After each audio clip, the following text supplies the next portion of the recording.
Tudo bem, pessoal?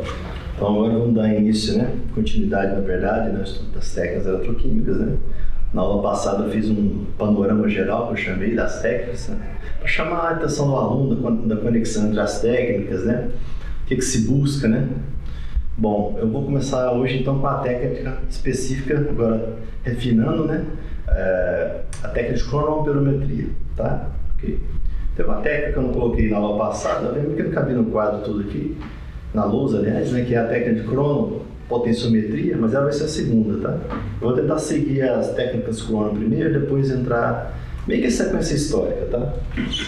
Vamos lá, o seguinte, então, funções de perturbação, continua a mesma lógica, técnicas, tá? Eu vou fazer um preâmbulo hoje, tem a ver com a conexão dos conteúdos transdisciplinares, que a eletroquímica, a gente está vendo que é muito transdisciplinar. Essa é um dos maiores sustos que o aluno leva. O aluno começa a entrar na eletroquímica, igual eu fiz 3 anos de C, 2 anos de mestrado, 4 anos de doutorado, de repente você vê que você está com um punhado de informação que você não consegue conectar às vezes, porque você não tem informação em algumas áreas específicas, você não estudou alguma coisa.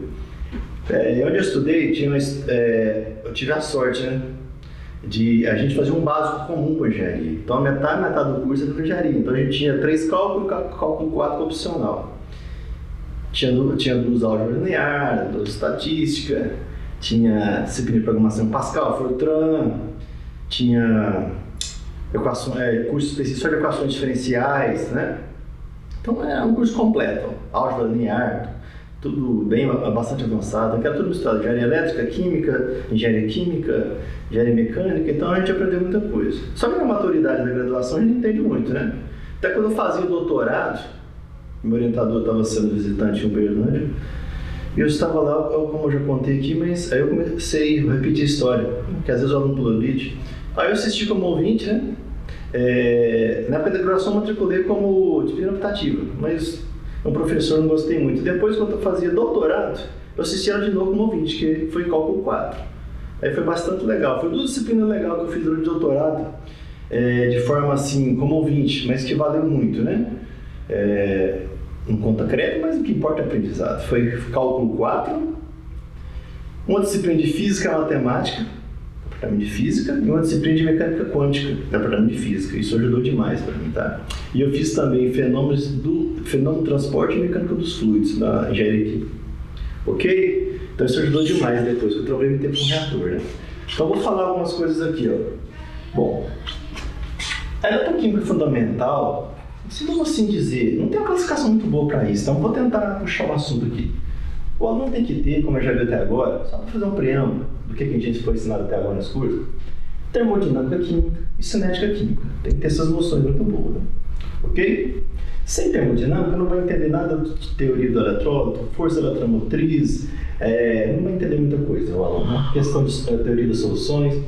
Sem cinética química, não vai conseguir fazer as devidas analogias para entender as equações cinéticas da eletroquímica, Tem que ter um conhecimento razoável, bom, de equações diferenciais ordinárias, um conhecimento, pelo menos, qualitativo do que é uma equação diferencial parcial e entender as funções transcendentais, certo? Tem que ter um conhecimento bom de eletrostática e de circuitos elétricos, de corrente contínua e alternada, ok? Desses circuitos mais simples que eu fiz a revisão desse curso, tá? Então, até aí já justificando por que eu incluo tanto preâmbulo matemático, inclusões, vamos assim dizer, tópicos, E noções básicas sobre fenômenos de transporte, principalmente de transporte de calor, porque devido às analogias que a gente fez com a lei de Fick, para chegar aqui. Essa disciplina, como eu falei, vou repetir de novo, eu acho que está no momento exato de repetir algumas coisas que eu falei na aula da ementa.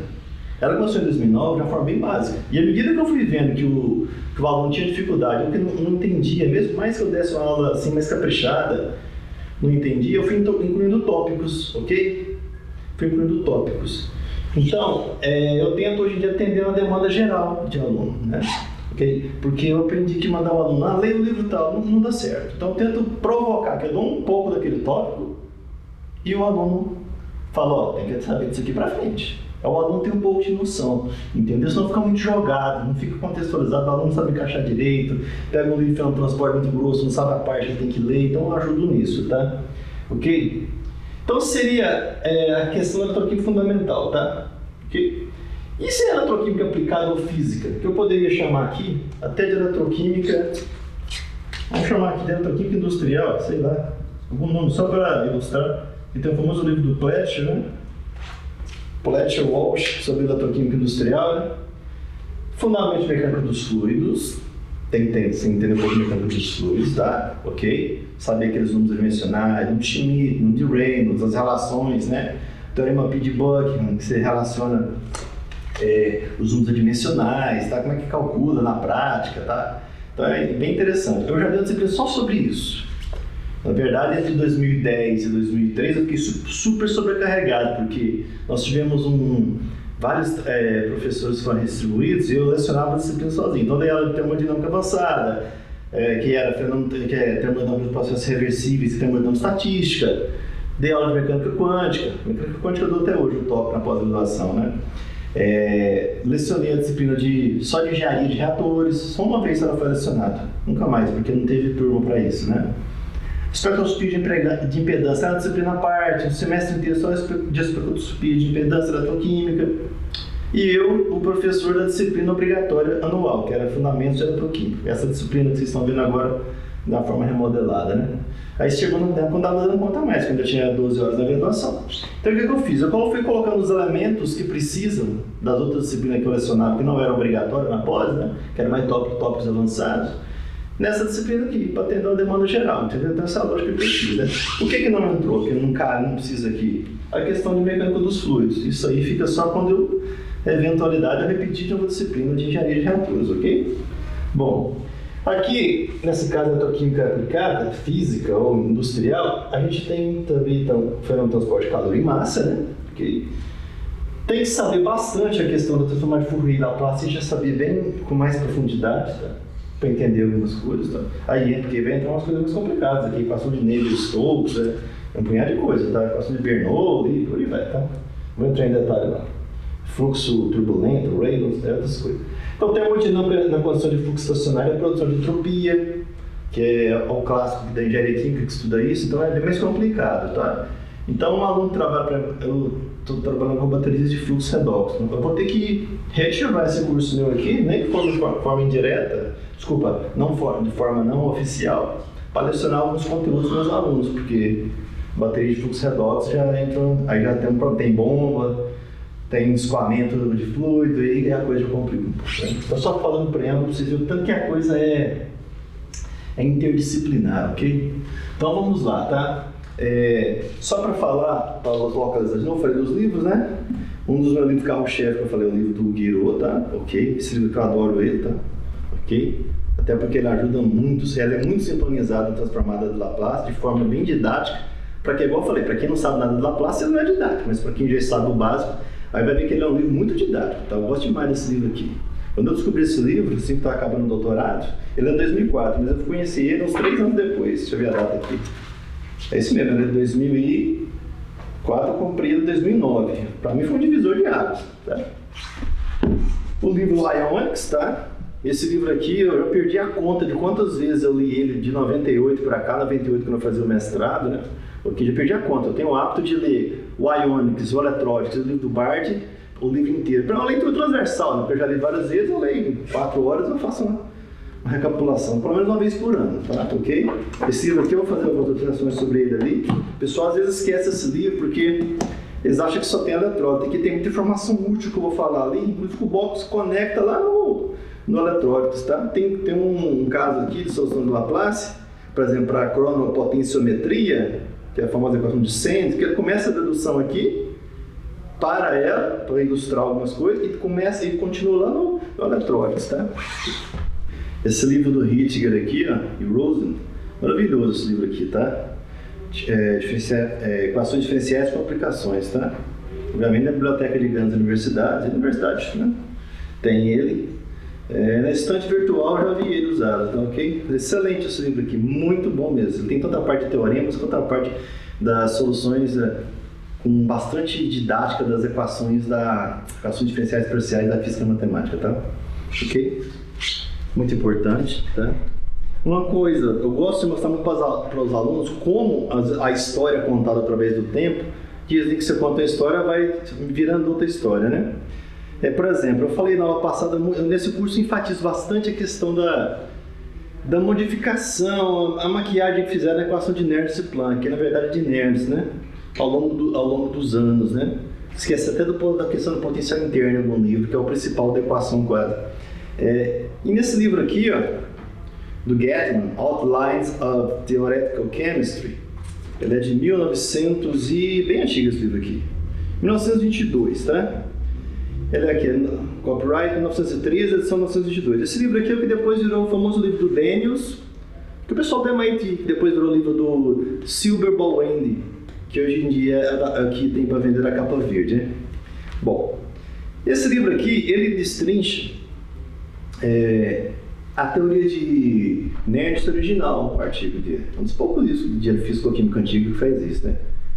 E a gente tem a impressão que ele tem que a equação de Nernst, quando deduz que ΔG é ΔG padrão RT lenda produtória, né? E que divide por ΔG é ΔG menos NFE, que tem energia. Não é nada assim, sabe, no original. No original, como eu falo aqui, ó, o Nernst tratava da diferença de potencial usando o conceito de pressão osmótica aqui. Ele igualava a pressão osmótica, que eu se conhecia na época, a equação de Van 't Hoff, né? E aí, mostrando aqui, ó, dá um zoom aí, meu amigo da câmera, tá? Então, para quem tiver acesso a esse livro aqui em alguma biblioteca, tá? Esse aqui é uma obra rara, tá? Ok? Tá bom. Então, esse livro aqui, ele mostra, por exemplo, ele discute coisas que eu... Então, aí depois ele mostra, fazendo uma análise de similaridade, então, que o Nernst se assume, por exemplo, que tem uma pressão osmótica, que o íon sai do eletrodo, né?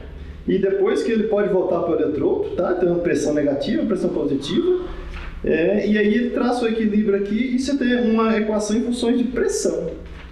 Então é bem diferente, aí depois correlacionou a pressão, aí como tinha a equação do Mi padrão, RT de P sobre P padrão, que chega na equação direta, é bem diferente do que se conta, tá? Isso aqui é uma curiosidade, mas tem maneira do livro antigo que retrata essas histórias da época, né? Como as coisas eram ensinadas antigamente e como é que é ensinado hoje, né? Falando de técnicas, né, soluções, esse capítulo aqui, ó, se eu não me engano, Comprehensive Treatise of Electrochemistry, né? Acho que é isso mesmo. Tá? Eu tenho um livro, eu peguei na biblioteca, né, com autorização e imprimi o que me interessava. Esse capítulo aqui é interessantíssimo, ó. Para quem quiser ver, vai ter que saber transformar de Laplace, tá? Ok? É do Arvia. Para quem não sabe, o Alejandro Arvia, né?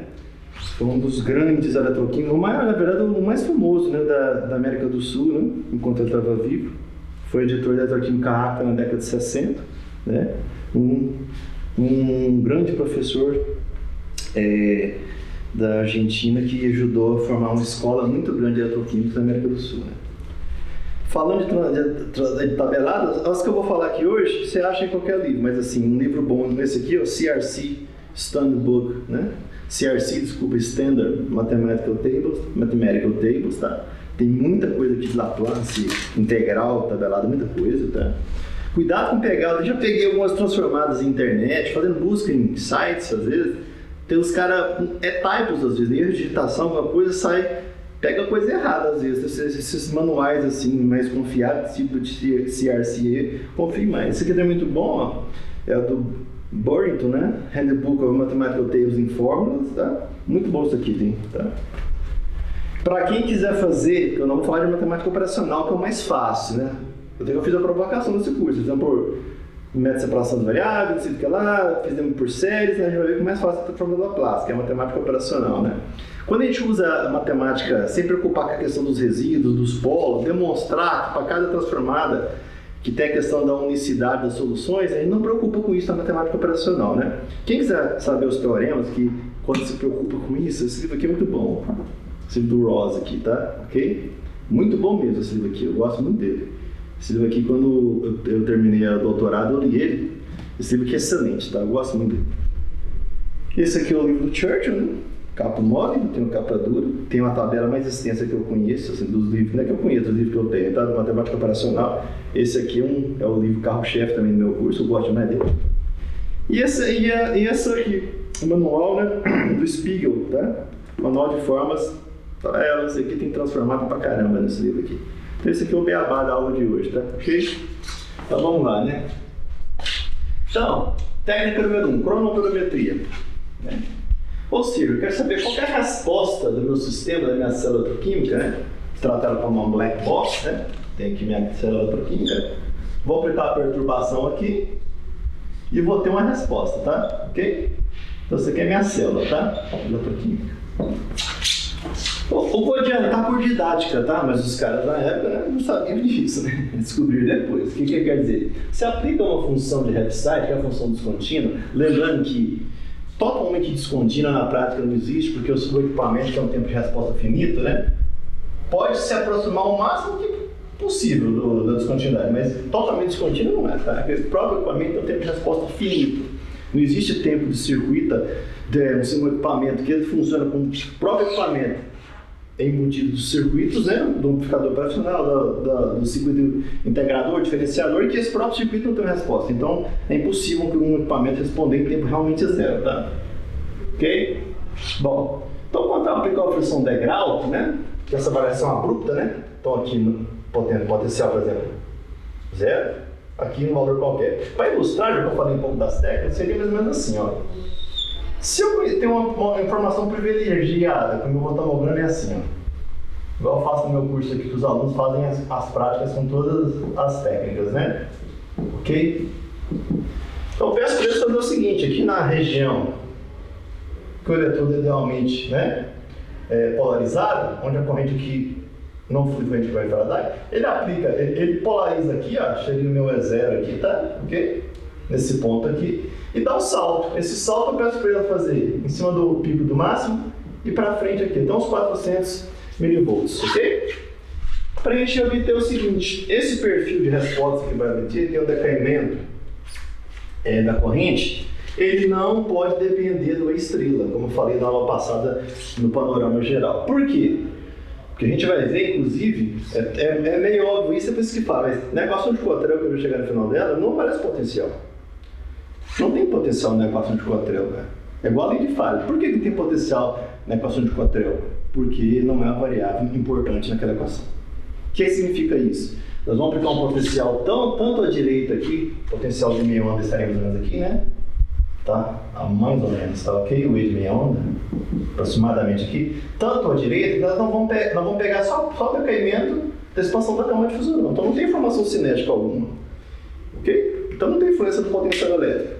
Se você estiver fazendo experimento de Cottrell, de cronometrometria, e cada hora você não sobrepõe para cada potencial degrau que você aplica essa curva aqui, é porque você está no potencial errado. A hora que sobrepor, é dali para frente daquele potencial em diante. Então, 250 mV sobrepôs com 200, opa, então tá legal. 150 mV não sobrepôs, então estava pouco o potencial, ok? Bom, então, nós vamos pegar uma equação genérica, sem complicação cinética, sem mecanismo, um R que oxida, né? N elétrons, tá? E nessa condição, então, que a nossa estrela aqui, que é a altura do step aqui do integral, vai ser maior ou igual ao potencial de meia onda, mais 120 mV. Os livros escrevem assim. Nós já vimos aqui que para alguns padrões redondos, 120, e meus alunos já viram que é muito pouco, tá? É 200, 250, 300 mV que a gente aplica, ok? Uma condição importantíssima, tá? Tem livro que coloca assim, ó, só tem a espécie R inicialmente presente. Mas a gente pode fazer uma aproximação que é assim, ó. Eu tenho a espécie R que ela vai ser maior ou igual a 100 vezes o óxido, pelo menos, tá? Só que isso é relativo, tá? O que quer dizer? Eu não posso ter 1 milimolar aqui e ter 100 milimolar nesse, tá? Não. Depois, ao longo da dedução, nós vamos entender isso, ok? Isso aqui, às vezes, a gente coloca em equações que depois nós vamos ver, que tem um caso pseudo-nernstiano, em que vai ter a razão Oxhead. Então, se eu não colocar o mínimo aqui de uma espécie, vai ter indeterminação na equação de Nernst. E como eu quero carregar esse raciocínio até o final do curso, então eu vou falar que nesse caso aqui, a concentração do Hélio, tipo assim, se eu vou trabalhar aqui, por exemplo, 1 milimolar, tá?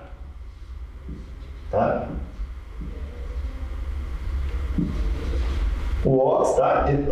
1 milimolar desse, aqui tem que ter sido 100 milimolar. Só que isso vai dar problema no experimento. Então, na verdade, se aqui eu tenho 1 micromolar, aqui eu tenho que ter pelo menos 100 vezes micromolar, tá? 100 micromolar, tá? Ok? Porque se você fizer um experimento aqui onde é muito concentrado, você não vai ver, não vai dar problema, você não vai conseguir ver a difusão, vai se tornar, o grau de irreversibilidade vai mudar, ok? O aluno tem interesse em fazer o experimento, ele vai ter que aplicar um degrau muito grande, aí dá uma corrente gigantesca, porque em tempo tendendo a zero, a corrente é muito alta e não perde problema. Então trabalhe sempre nesse experimento aqui, com E, que é o reagente que você vai pôr, né? De 1 a 10 milimolar, tá? Ok?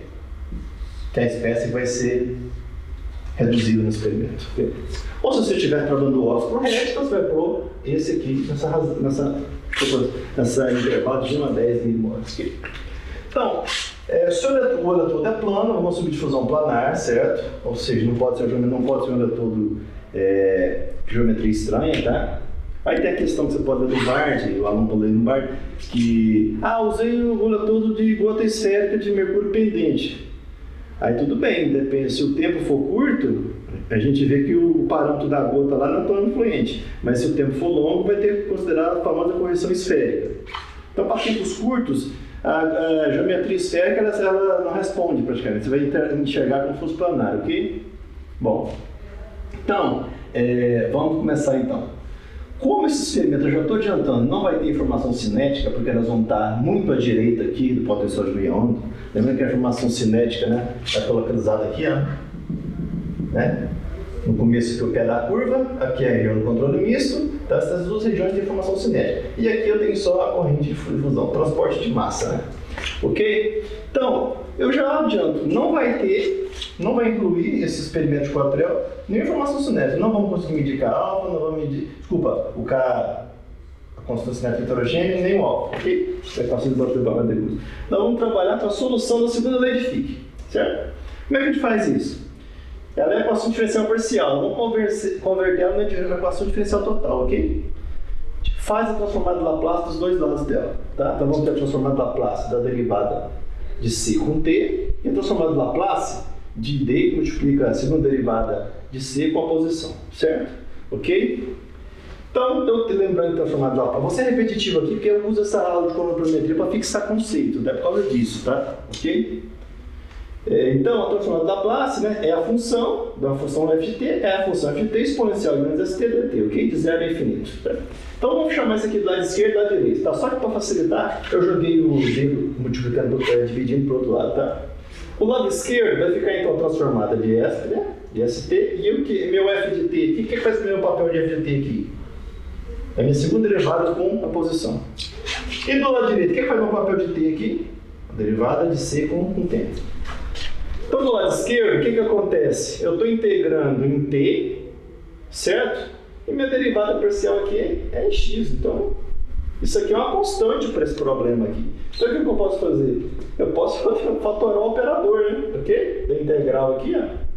E fica c exponencial de menos st, ok? Então, a transformada de Laplace da função minha concentração em x e t vai ser a transformada dela, que a gente só substitui o t por c e coloca o tracinho em cima, tá? Ok? E a integral de 0 a infinito da função minha cx exponencial de st. Então eu tenho que essa transformada que é simples, vai dar a transformada então da segunda derivada da concentração em relação à posição, problema linear obviamente, né? Que é caso unidimensional. Essa derivada parcial vai ser um diferencial total, uma derivada, né, da concentração transformada pela posição. Só isso, tá? Trata como se fosse uma constante, ok? Muito simples essa daqui. Já a outra dá mais um pouquinho de trabalho. Então vamos fazer agora a transformada do lado direito. O que quer dizer? A que envolve a derivada da concentração com o tempo. Agora sim, por quê? Porque a transformada Laplace vai ser o SP de menos ST. Então tem tempo agora e eu vou integrar em t, né? Ok? Então eu faço isso, ó.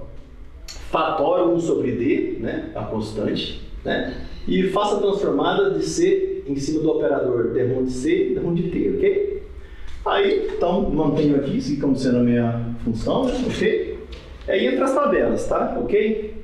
Se alguém quiser ver uma abordagem que não precisa de usar essa tabela dessa forma que usa método um método de resolver equações, né, de substituição, veja o livro do Bottles-Red, o Ionics, na página 385.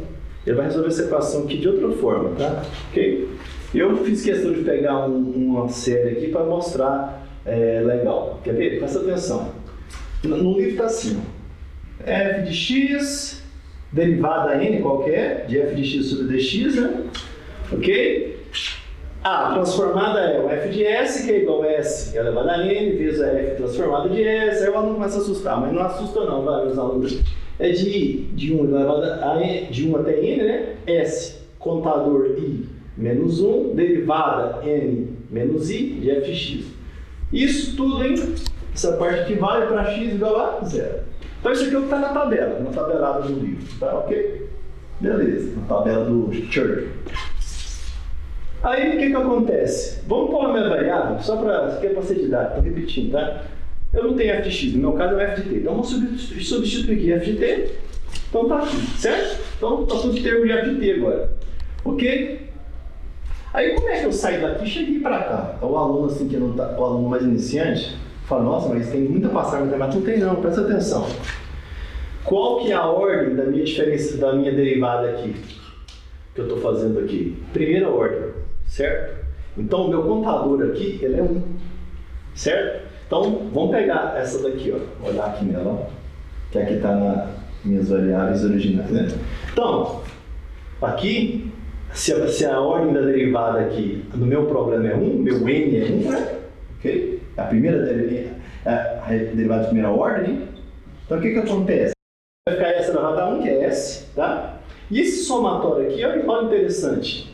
1 i, que vai ser 1, menos 1 dá 0. Então s elevada a 0 vai dar 1, né?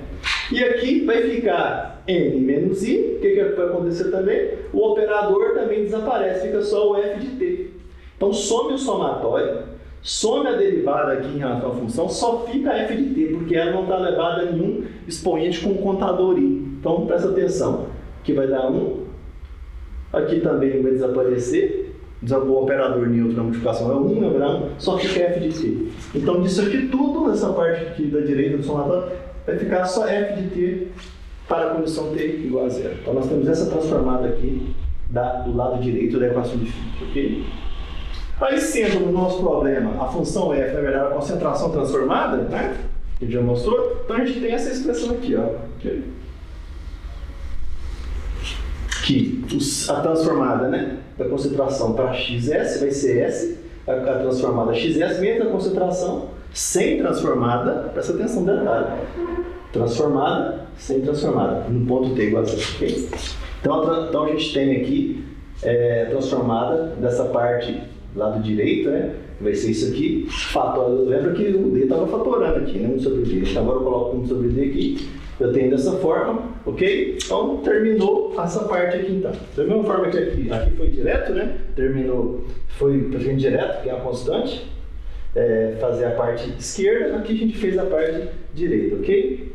Bom, então aí remonta a lei de Fick, pega a parte esquerda e igual a direita. Então tem a lei de Fick transformada, que é coeficiente de fusão, segunda derivada total, agora vira uma equação diferencial total, não é equação diferencial parcial mais, porque não tem derivada, tá, em relação a outra variável, só x, ok?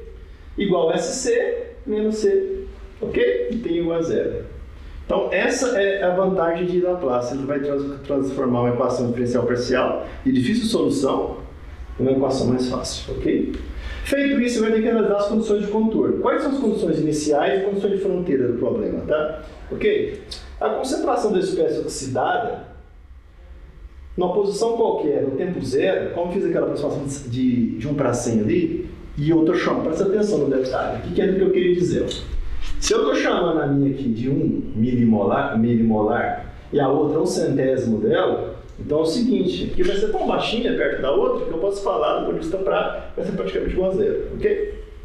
Alguns níveis falam, não é 0, tudo bem, só que ela que eu fui tratar o caso da inerciana, que usa a equação de Nernst, que é o caso quase reversível, vai dar determinação, tem que chamar de outra coisa. Então eu estou chamando de um número não nulo aqui para não dar esse problema, ok? A concentração do RED, dada posição no tempo zero, vai ser a concentração de RED infinito, que, para lembrar o aluno, é a mesma coisa que a concentração de Bunke, ok? que é aquela concentração além da camada difusional, onde está totalmente homogeneizado por agitação térmica. E para tempo maior que zero? Para tempo maior que zero, eu tenho que a concentração do head, tá? Em cima na superfície do eletrodo, ok?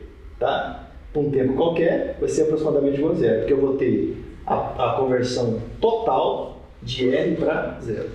Ou 99%, 99,9%. Não pode ser pouco, tem que estar tudo bem tendendo a 100%, ok? Então, essas as condições iniciais e condições de fronteira do meu problema. Lembra? Que equações diferenciais parciais, mesmo se transformado, tem que analisar a equação em si e as condições de fronteira ou de contorno, tá? Eu chamo de contorno, né? Condição inicial e condição de fronteira. Bom, então tá aqui, essas condições, beleza. Mas e a continuidade de carga na interface? É aqui que entra a primeira lei de Fick, tá? Nós temos à esquerda, do lado do condutor eletrônico, né? Ou seja, lembrando das aulas passadas, né? Aqui está o eletrodo, né? Que é um metal com uma constante elétrica, né? Infinita, vamos dizer. E aqui o meu eletrodo, ok? Que é a água, por exemplo, com algo em torno de 78. Aqui eu tenho fluxo de carga na interface, certo? Aqui é elétron e do outro lado é íon, né? Então esse elétron, dependendo do lado que você está entrando, está saindo para promover a oxidação e redução, né? Então vai ter continuidade de carga na fronteira, mas com troca de transportador. Ou seja, o eletrodo metálico ele é bloqueado para íon, não penetra íon dentro dele. E o eletrodo é bloqueado para elétron, o elétron não penetra dentro dele. Então, ó, chega na interface que é a mudança de tipo de carga, de transportador de carga. Aí que entra a equação de continuidade graças a ter a reação faradaica. Ok? Então a gente tem que o fluxo à esquerda, que é a corrente elétrica, dividido no número de elétrons, Faraday e a área, vai ser igual ao menos o fluxo à direita por causa da derivada ser negativa, né? Que é igual a que é menos, né? Com o coeficiente de fusão, e a taxa de variação da concentração com a posição, ok? Que é a lei de Fick, ok? Bom, então sendo repetitivo essa quantidade, repetir de novo que é a segunda lei de Fick, né? Ok? Lembrando então, no equacionamento do problema que tem que fazer a transformada de Laplace, tá? Ok? Então vamos ver aqui, ó. Então a gente tem, ó, que a derivada segunda da concentração transformada, ou seja, tracinho em cima, né? Posso escrever dessa forma, se você quiser ver algo que o americano chama de shorthand notation, formação curta, você não precisa às vezes ficar escrevendo XS, você deixa o tracinho aqui, mas para lembrar às vezes é mais legal, é mais didático, tá? Então nós temos aqui, tá? Ok, fatorando, eu tenho essa equação aqui, ó. Okay. Essa aqui é a equação minha que eu tenho que tratar nesse problema. Eu tenho a segunda derivada da concentração transformada em transição menos o S, a transformada da concentração, né? Mais a concentração não transformada igual a zero. Como ela é igual a zero, né? Eu posso relacionar com homogêneo. Então, o que é um caso homogêneo? Bom, como é que nós vamos fazer aqui? Presta atenção. De forma geral, isso aqui está nos livros de equações diferenciais ordinárias, tá? Eu falei, como eu já adiantei, a gente não fica resolvendo passo a passo agora, a gente pega a equação para no livro. Equações diferenciais parciais, a gente tenta jogar para o caso mais trivial, que é a equação diferencial ordinária, e a gente trata a solução homogênea, mas a solução particular, ok? Então, o que acontece? Essa tipo de equação aqui, tá? Pode trocar aqui, ó, deu quadrado de y, ou você no livro, às vezes você não vai achar desse jeito, vai achar assim, ó. A segunda derivada, na verdade, nem assim se acha, às vezes assim, ó, y', tá? Ok, y, duas linhas, desculpa, tá? Ok, de x, tá? Tá? Por exemplo, menos uma constante, tá? Ok? A variável x, tá? Ok? Mais, tá? Outra constante aqui igual a zero. Você acharia algo desse jeito aqui, ó. Okay? Qual que é o tipo de solução dessa equação aqui? É esse aqui, ó. Tá? Vai ser, nesse caso nosso, o CR sobre S, tá? Mais uma constante de integração, mais outra constante de integração. Aqui, a parte amortecida, ou seja, exponencial negativo, que até onde eu saiba, na maioria das equações diferenciais, é a parte que a gente considera que a outra explode, ou seja, chama unbounded em inglês, né? O sistema cresce indefinidamente. Quando você fala bounded em inglês, você fala isso para o aluno iniciante, que às vezes está dando matemática em inglês, é porque o sistema é confinado, é limitado, tá? Chama bounded, tá? Então esse caso aqui é bounded, tá?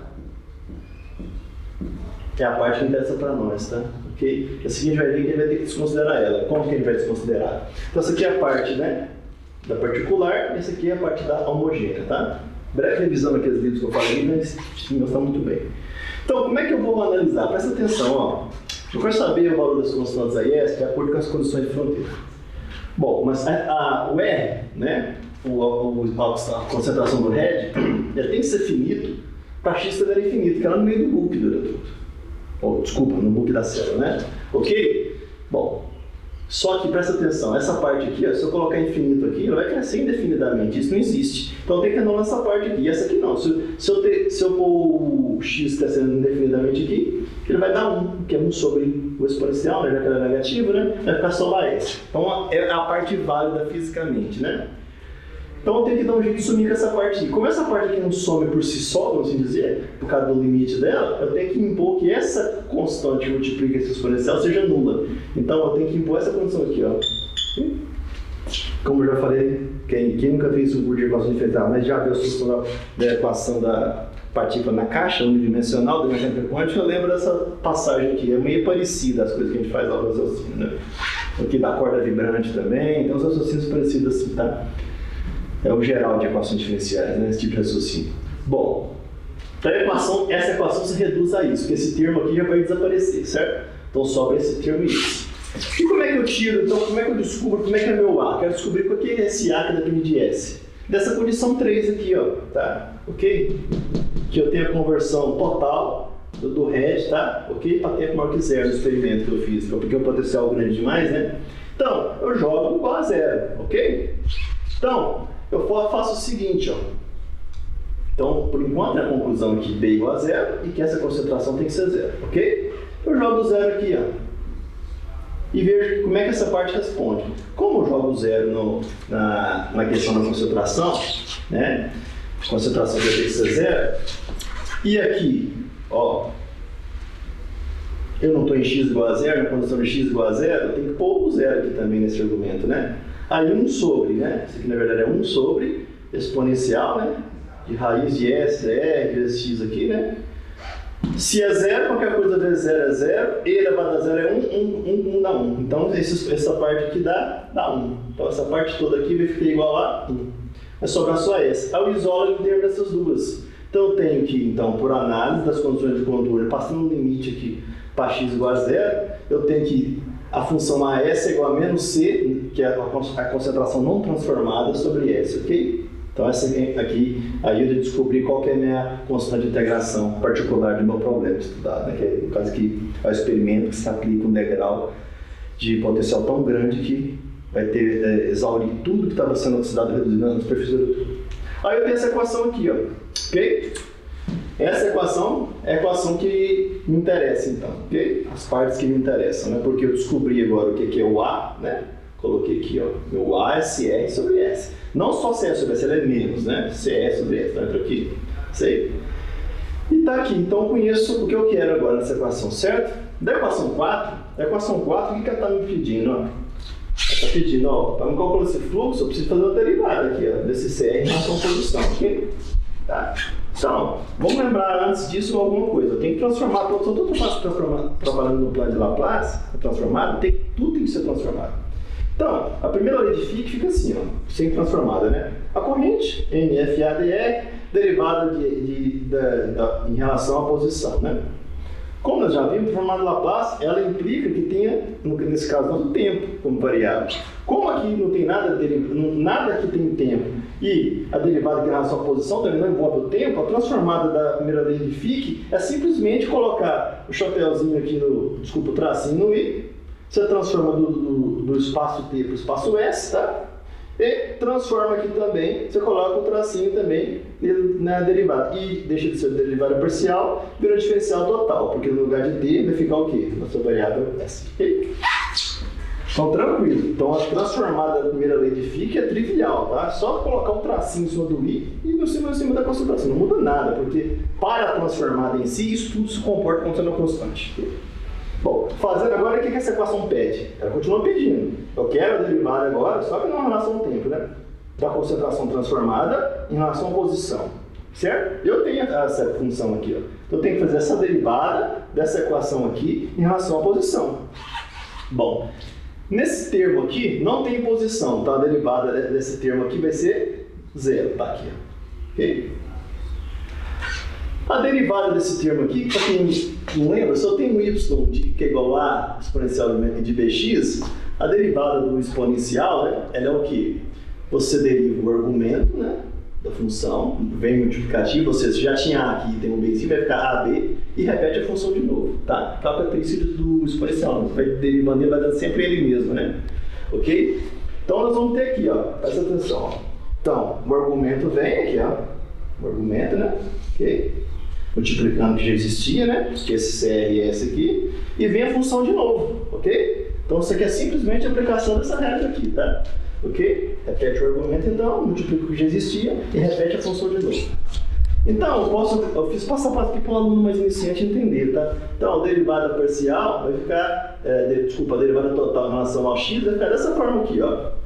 Aí eu tenho S1, S menos 1, S meio, então vai dar S menos meio, né? Que passa para o denominador como S meio, ok? Então fica essa expressão aqui, ó. Mas eu estou interessado na interface minha. Eu estou interessado o que acontece na interface. Ou seja, x igual a zero. Que a gente viu quando a gente define o curso, que esse x igual a zero, na verdade, é o deslocamento que a gente faz, né, para tratar no Outer Helmholtz Plane, no plano externo de Helmholtz, né? Só para lembrar da aula de camada leve. Então, a gente assume que a transferência eletrônica, né, ocorre no Outer Helmholtz Plane. Então, ok? Só como é um nanômetro, né, e as camadas fusionais é da ordem de micrômetro para frente, então a gente pode considerar do ponto de vista de magnitude relativa, mas lembrando só disso, tá? Então eu tenho aqui no ponto zero, mesma história aqui, ó. Jogo o limite aqui, ó. Ok? Esse limite aqui, como a gente já viu, dá 1. Então o que acontece? Esse termo aqui vai ficar o quê? Unitário. Então o que vai sobrar? Vai sobrar só o quê?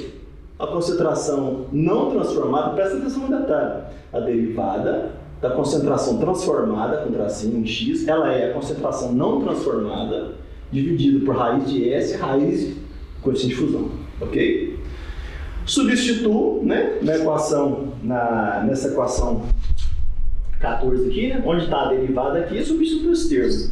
Vai ficar então, presta atenção aqui, ó, essa expressão aqui, ó, NFA, DRCR, S meio, D meio, né? Estou olhando aqui, essa é a minha equação desejada transformada, ou seja, estou no plano do Laplace, ok? Aí que vem a inversão. Aí você vai procurar nas tabelas. Nas tabelas vai achar assim, ó, um f de t de 1 sobre raiz de π, t, ele é transformado da Laplace dele, vai estar associada com 1 sobre raiz de s. Ou seja, se eu tenho isso, reação unívoca, né? Eu tenho a ver com isso, se eu tenho isso, eu tenho a ver com isso. Então, qual que é o nosso caso aqui? Ok? Eu tenho 1 sobre raiz de s, porque 1 sobre raiz de s é a mesma coisa que 1 sobre meio, né? Então eu tenho aqui, ó, isso aqui tudo é uma constante, né? Tá? Então eu tenho uma constante, isso aqui tudo pode ser expresso assim, ó. Eu tenho uma constante, tá? Ok? S dividido por S meio. Ok? Então o que eu posso fazer? Eu volto lá, o que é esse meu S meio, né? Ou seja, raiz de S, né? É 1 sobre raiz de πt. Aí simplesmente coloco aqueles lugares aqui, ó. Eu tiro o tracinho do i, que eu fiz a transformada inversa. Tudo o resto que era constante fica, e onde estava o S vai aparecer raiz de πt, ou seja, posso alterar raiz de π, raiz de t para ficar igual está nos livros. Essa é a equação de Cottrell que representa um transiente de corrente devido a aplicar um pulso de potencial tão grande que essa transiente de corrente não é nada mais pelo tamanho do pulso. Tanto é que nela não aparece potencial, ok? Ela equação não tem potencial nela, ok? Por isso que fica implícito, seu pulso tem que ser bem grande, porque senão teria que aparecer a dependência aqui. Não aparece, tá, Cottrell? Isso aqui é sinônimo do sistema Nernstiano, tá? Que é sinônimo do sistema o quê? Reversível, à luz da cronometria. Ok? Então, qual que é a importância disso aqui? Num dado condição experimental, isso aqui tudo é uma constante, ó. Ok? Eu tenho que a corrente vai decair 1 sobre a raiz do tempo. Ok? Então vamos ver aqui, ó. Então essa é a equação de Cottrell. E o perfil de concentração? Onde é que entra a tal da função ERF, que eu estou falando no curso, função E complementar? Bom, é o seguinte, ó, a transformada de Laplace dessa parte aqui, essa parte aqui, a transitória, que eu desapareci para ter Cottrell, ela tem interesse para nós aqui para ver o transiente, dessa parte aqui, ó. parte que eu tô falando. Ok? Que ela que tem um transiente, ok? No loop dela. Bom, se eu fizer a transformada dessa parte aqui, ó, o transformado de S de menos, né? Raiz de S sobre um K qualquer, uma constante qualquer no X, nas tabelas, às vezes põe alfa, põe beta, tá? Desse jeito, no lugar do X põe inteiro, não importa. Tem que ser o raiz do S dividido, e às vezes na tabela o S se chama de P, é chato, você tem que saber identificar. Tá? Ou seja, isso aqui você poderia ver num livro como da forma assim, eu já vi. Dependendo do livro que você pega, você espiga, você outra tá assim, ó. P, tá? Alfa vezes T. Você tem que reconhecer as coisas, para saber o que é a variável. Eu costumo definir no cabeçalho da tabela, né? A transformada Laplace dessa função, ela é a função erro complementar, tá? De x sobre 2 raiz de kt. Aí, identificando com as variáveis do nosso problema, a gente tem o seguinte, que a concentração em função de x e t, ela é a concentração que multiplica 1 menos a função erro complementar de x sobre 2 raiz, né, do coeficiente de fusão vezes t. Okay? Lembrando que 1 menos f é a função erro complementar, é a só função erro, né, associada à curva de Gauss. Então a gente tem que essa identidade aqui, né? Se eu uso o erro complementar ou se eu uso só a função erro, ok? Se graficar isso aqui, nós vamos ter aquele gráfico assim, ó, que no tempo zero, lembrando que dá uma indeterminação, né? Dá uma descontinuidade, não indeterminação, descontinuidade, seria aqui, para ter qualquer termo maior que zero, vai ser uma curva suave que vai amplificando aqui, decaindo, decaindo. Isso quando você expressa na forma concentração, um ponto qualquer normalizado para a construção de bulk, tá? Então tem que ter essa linha aqui que é para razão 1 para 1, tá? Então o tempo está aumentando para cá, ok? Por que não compensa ficar desenhando aqui outros perfis? Porque vai tentar dar uma convecção natural, tá? Aí é para o raciocínio agora. Então isso aqui, então a partir do termo transiente, que você calcula como é que evolui a concentração com o tempo e com a posição, ou seja, um gráfico 3D, na verdade, né? A gente escreve só a curva de nível para o tempo, ok? Bom, vamos lembrar de um detalhe importante que alguns vídeos não enfatizam, né? Quando a gente faz essa dedução, a gente esquece que existe uma camada elétrica, esquece que existe resistência não compensada da solução. Então vamos lembrar o seguinte, tá?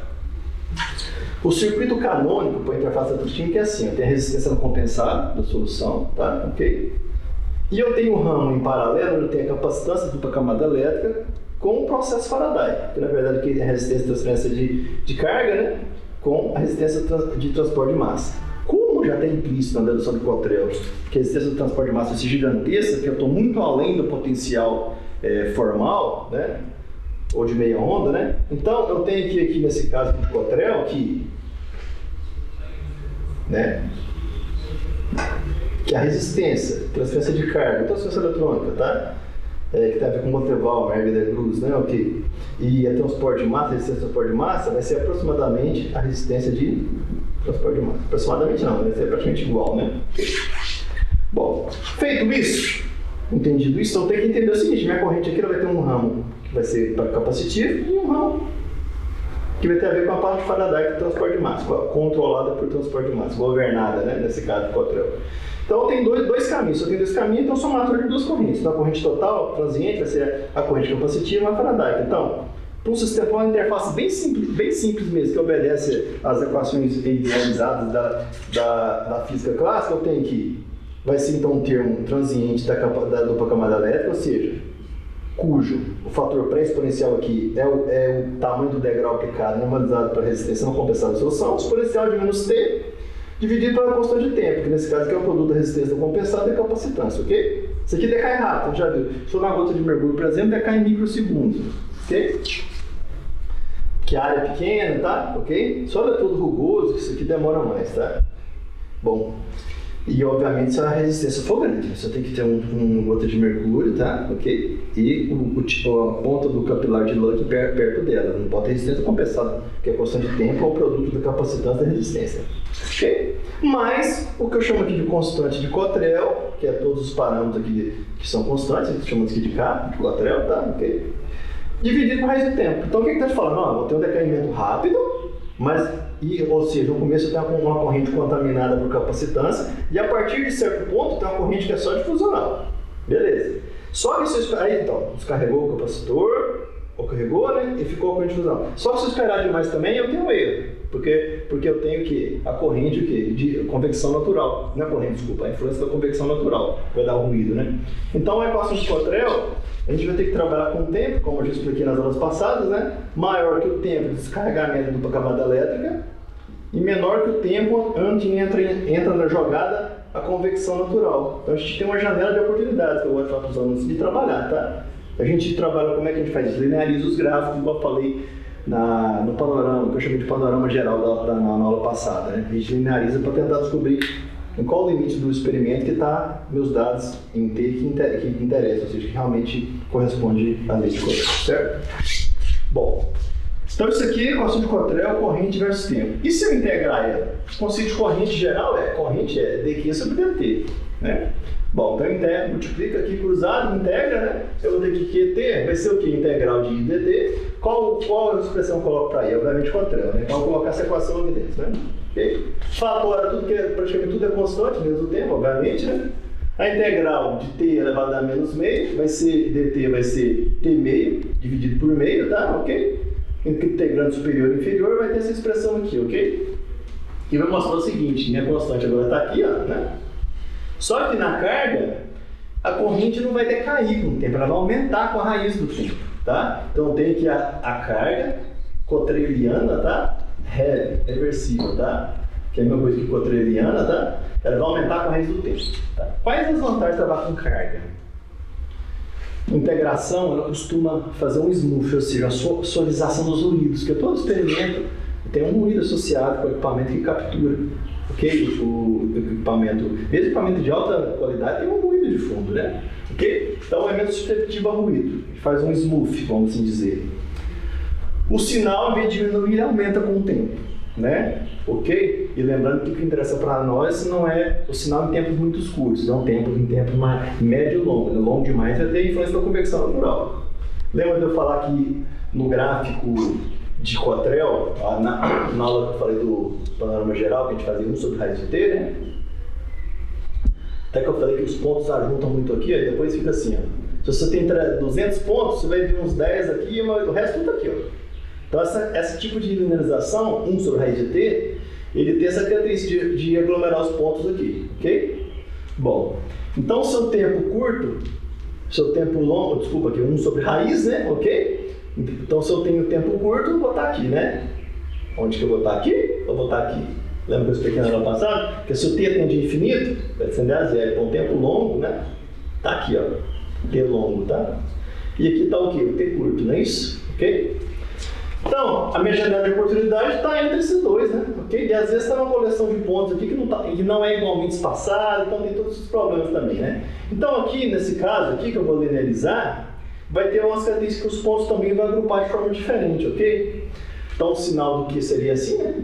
Que é a característica da função que aumenta a raiz, né? Ok? Então tem essa característica também, o sinal aumenta com o tempo, né? E a linearização vai se fazer com a raiz do tempo ao invés de 1 sobre a raiz do tempo. E a gente tem a questão que o efeito para a camada elétrica é de fácil identificação. De forma geral, o diagnóstico gráfico, ou seja, a carga medida da raiz do tempo, dá o seguinte. Como essa aqui é uma reta do tipo y igual a vx, né? Ou seja, uma reta que passa pela origem da inclinação positiva, então, os casos cottrellianos, que correspondem à carga medida, vai ser uma reta que passa pela origem com inclinações variáveis, né? Vai depender da concentração aqui, depende do coeficiente de fusão, da área do eletrodo, ok? Bom, mas se ela cruzar o eixo o y, que é o que? Um valor não nulo, né? Que é maior que zero, é forte indício que tem influência de corrente capacitiva ou fenômeno de absorção da espécie que está sendo estudada reduzida, tá? E se ela cruzar no eixo x, que é na raiz do tempo, né? Ou seja, ela teria aqui um extrapolado aqui na carga negativa, é a influência que tem, é indício forte que tem influência da ativação cinética, controle parcial por transferência eletrônica.